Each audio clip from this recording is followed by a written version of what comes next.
Hey everybody, Brendan here. Welcome back to a new video. Today we are going to be going over the final game in my second tournament.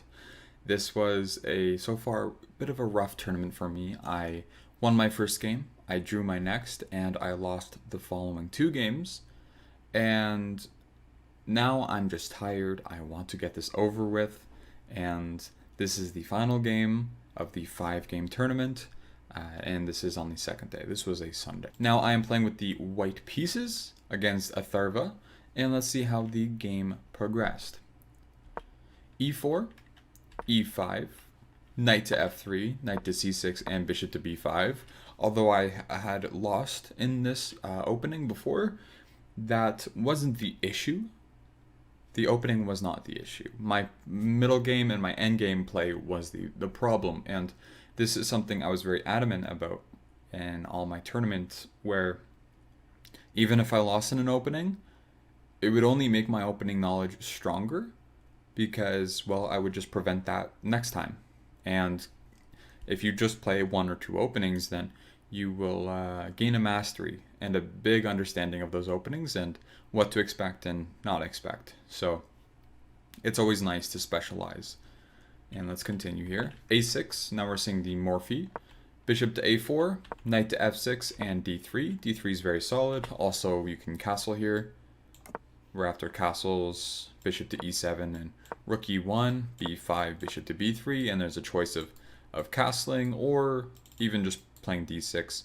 The point of castling is it would go into the martial defense, so I'll just castle. And if C3, then D5 is possible, a pawn sacrifice, and we'll just quickly go over what that looks like. C6, D4, and bishop to D6, queen to H4, G3, queen to H3, bishop to E3. This is pretty common and usually like a bishop G4, queen D3. This is mainline theory, but of course this is not what happened in the game. What happened in the game was just D3. So B5, bishop to B3, and this is a completely solid position. This is basically just a regular Italian or Ruy Lopez position where you have a bishop on the long diagonal. Usually you'll play a C3 and D4, and let's see how the game continued. H6, which is really natural. It prevents any bishop to G5. I wouldn't say it's the most useful here. I would say bishop to E7 might just be a little bit stronger. You can also go for a bishop to C5, but that's really preference. H6, C3, D6, and H3. I didn't want to allow any more bishop to G4s, and I learned my lesson of playing C3 and keeping this bishop, because when they play the move pawn to D6, they are threatening the move knight to A5. However, of course, it was played before then anyways, but this is usually always a good move in these types of positions. It's never going to hurt your position. It's like playing H3. It's rarely ever a bad move, and it's usually mostly helpful. Of course, it depends. Maybe you're wasting time, but for this position, C3 is completely logical. And D6 the same, just bringing the bishop to E7. And one thing I would like to point out, I mentioned in the previous game that there was a D6 early on, similar to this, and the pawn went to A6. And the reason why I'm bringing this up is I was mentioning that B6 isn't really desirable, but they just played B5 and then D6. What's the difference? There's actually a few differences. And one of the biggest ones is that this B5 move came with tempo. If this B5 move did not come with tempo, then it would have been a waste of time in the opening. However, since I played bishop to A4 and then they played B5 and I moved back, this is actually good for them because they have more space on the queen side.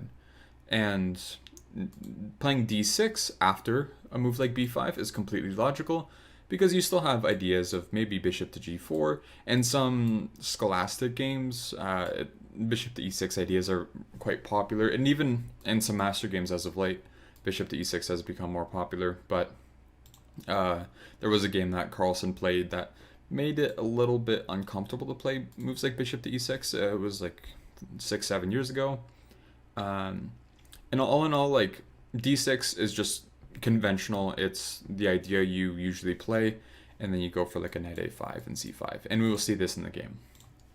h3, bishop to e7, castles and castles, knight b to d2, knight to a5, now going for c5, bishop to c2, c5, rook to e1, knight to c6, knight to f1. Now we can see my plans of going to the g3 square to get more control of the f5 square, which can be a key attacking square in this position, especially if a knight occupies it. Bishop to b7, knight to g3, rook to e8, and d4. And this is the first thing I want to comment on. So all of the play up to this point has been quite standard. This is just normally what will happen in this type of position, but d4 is not planned at the right time. Instead, maybe just an a4 is better. And the whole reason I'm saying this is because normally you don't want to commit in the center immediately. Like d4 makes sense, but it kind of alleviates a lot of black's problems after they take with the e pawn. For example, d4, e takes, and c takes. Now, I believe taking is definitely possible, but there's also things like c4. And you never really want to play a move like d5, especially if the e5 square is able to be occupied. But this is just like a very situational case where there's already ideas of just knight to b4 as well. And this just does not feel right because knight b4 and usually an a5, or after a3 there's knight to a6 and even still c4. But these types of structures very rarely yield good results for white. It's not like a lost position for white, and it's not a winning position for black. It's not even better for either side. It's just that white is the one that got into this position and white has a slight advantage, so it is best to try to maximize and capitalize on that advantage as much as possible. So d4 is just not timed correctly. However, after queen to b6, which is what happened in the game, there is a chance for white to actually gain an advantage. And can you guess what that is? And I will give you a hint. The idea you should be looking for is, why would white avoid playing the center and play on the sides of the board? So that might be pretty vague, but the whole point is that white's play is, white has surprisingly more space. And white can get an even bigger space advantage by playing the move d5. And the reason why I was talking about playing on the edges of the board is because white is the one that gets to force the action in the center. And if you get to force the action in the center, and you can delay it, and you can play on the sides, then try playing on the sides first, and then if they bring too many forces to the side of the board, then you open up the center, and the opponent's pieces are just uncoordinated. So d5, knight b8, and like a bishop to e3, for example, is a direct line where black's already pretty uncomfortable. There might be b4s in the air, and when you takes, there's a passed pawn on d5 that's protected by the e4 pawn. So it is a bit tricky for black in this position, and white does definitely have a slight advantage. So bishop to e3 was played instead, and now they do have the option to take, so it's not too great, but luckily they did not. They played bishop to f8, and now was my final chance to play d5. I really should have just played it, because again, after the knight moves, say to b8 again, there's still ideas of b4 if I would like them, but there's also ideas like a4 if I want, where it's not really optimized, like it's not really great to take, for example. There's multiple reasons. First off, you lose the bishop, but also the exchange is hanging. So even if the exchange wasn't hanging, and I'll show this line a little bit later, again, we just win the bishop, but I really should have played a d5 and then pawn to a4. This was a lot more of a stressful and interesting way to play. So bishop to f8 and d takes c5 was played, and this alleviates pressure in the center.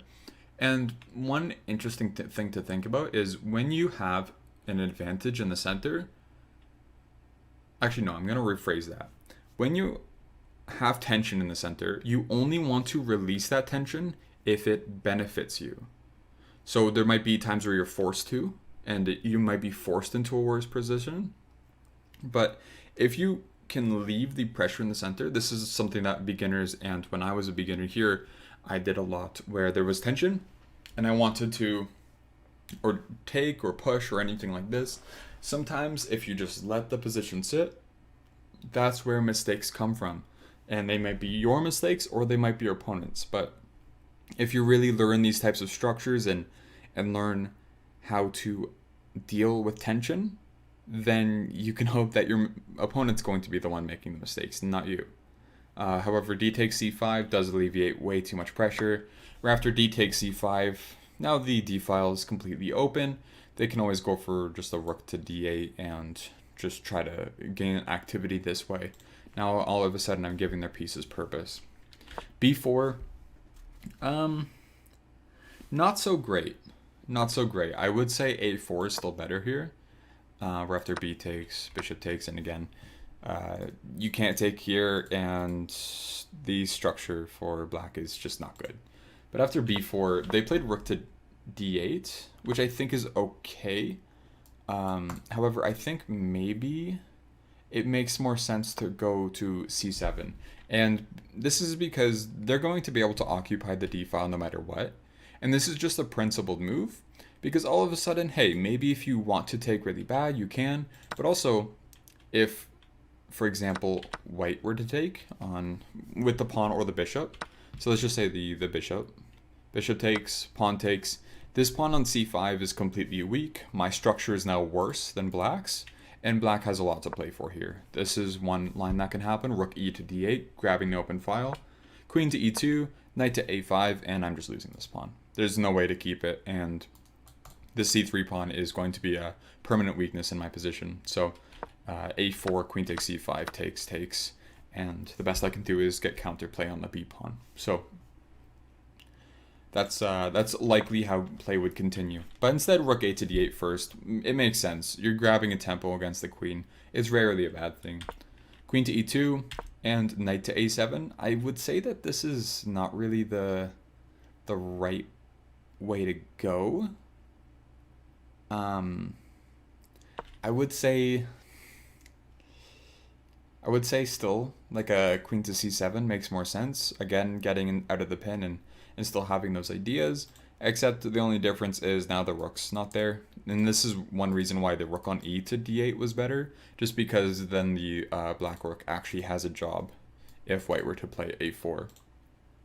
So queen e2 and knight to a7, and there's still a4 ideas like here, and you can consider taking, you can consider pushing, but instead in the game after queen to c7, I played knight to b3, which actually is quite a good move. The whole point is you want to play knight to a5, or you want to take on c5. And in the game, c4 was played to, prevent any knight c5. Well, okay, this would be bad just because it's winning a pawn, and the c pawn would be well protected by whatever minor piece is stuck there. So it's just not really the greatest way to go in this position. That's why knight to b3 is actually pretty good here. And then c4, knight to a5, and this just wins the bishop pair. And in these kinds of structures, the bishop pair is very useful, because similar to the last game when I was talking about the bishop pair being useful, this structure still has options to be open. A4 kind of opens things up, but so does an f4, but that's not really the whole point. The thing is, even though there are still 7 pawns on the board for each side, this is still regarded as somewhat of an open position, just because of how easy the bishops can get range here. So knight to a5, knight to c6, and knight takes b7, also the best move. Queen takes b7 and a4, going for play on the side of the board now. After rook a to d8, rook e to d1, grabbing the open file. Rook e to d8, rook takes, and this was another, I'm gonna say this is actually just a mistake. This is going in the wrong direction, so this strategically doesn't really make too much sense. It makes somewhat sense if you understand what the plan is, but at the same time the plan is just too slow. I was hoping for like a knight d2, knight b1, knight a3, and take on b5 and try to have pressure against b5. This, in reality, just does not make sense. This was my plan in the game, but this is just not good.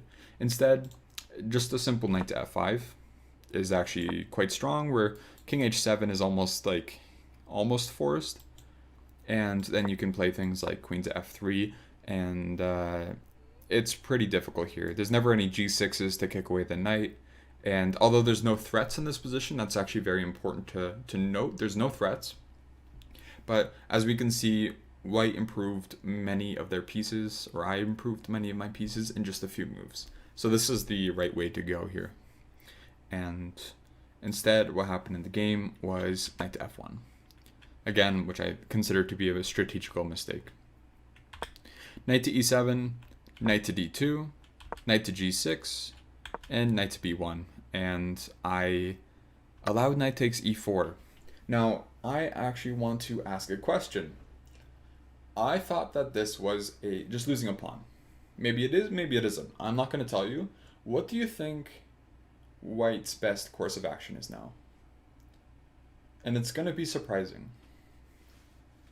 So it turns out that white isn't quite losing a pawn here, because you're attacking b5. What? You're attacking b5?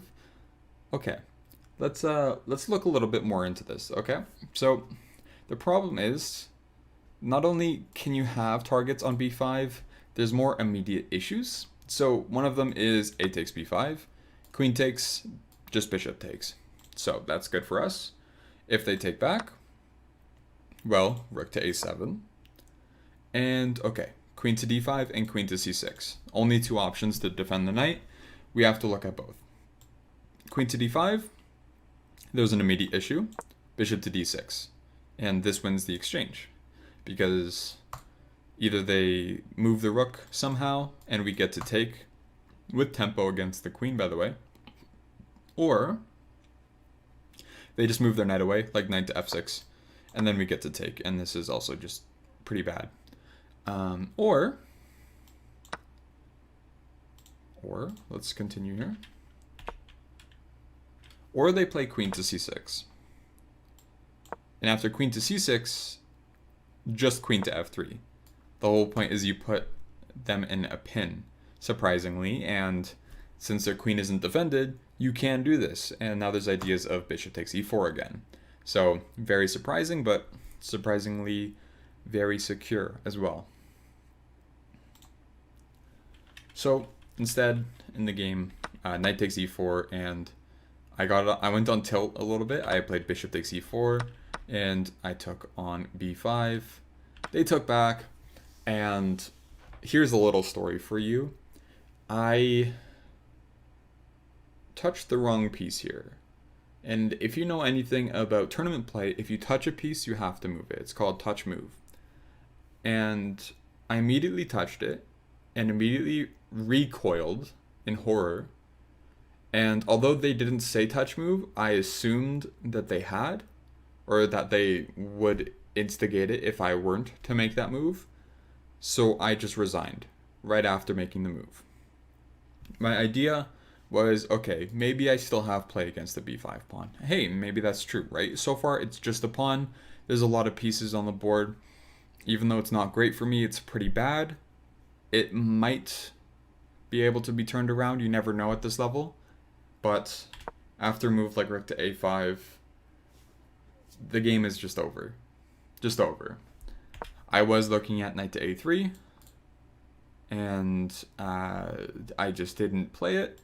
I touched the rook, and just for a second, and I just resigned, because I like touch move. You never know. So I was going to play rook a5, and then I was like, wait, no, not yet.